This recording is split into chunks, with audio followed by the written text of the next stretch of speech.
মেয়া মানুষ হলো দুনিয়ার ভেজাল না, সেই জন্য বিবাহ করি না। দেরি কি জন্য হয়েছে? কোনো ঘটনা বৈদিশে এসে উপস্থিত, পুষ্পের জন্য আনছে শাড়ি।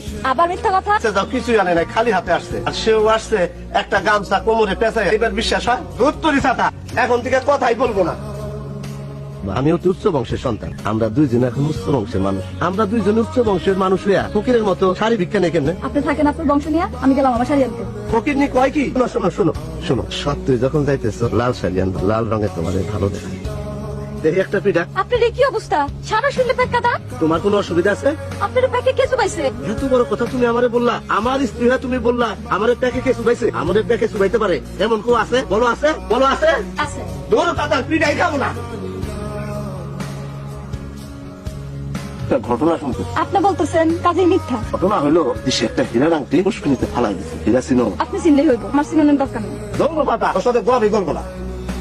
আপনি মুখ ভুতা করে বসে আছেন কি জন্য? আপনার বলছিলাম না ঘরে চাল নাই, চাল আনছেন? আমি আছি 7 মিনিটের বিরাট প্যাসের মধ্যে। বিয়ার পর থেকে তো শুনতেছি আপনি খালি পেছার মধ্যে, প্যাস থেকে বাইরে হন। তো থাক, সব সময় তুই তো গাড়ি, আমি তো বান্ধি না। তুই বান্দি, তোরা বান্দি বংশ। বান্ধি বংশের সাথে সংসার করতেছেন কি জন্য? করবো না, যা ভাগ তালা। কি বললেন? এমন আর বলছি, মামলা ডিসমিস, আসামি খালাস, যা ভাগ।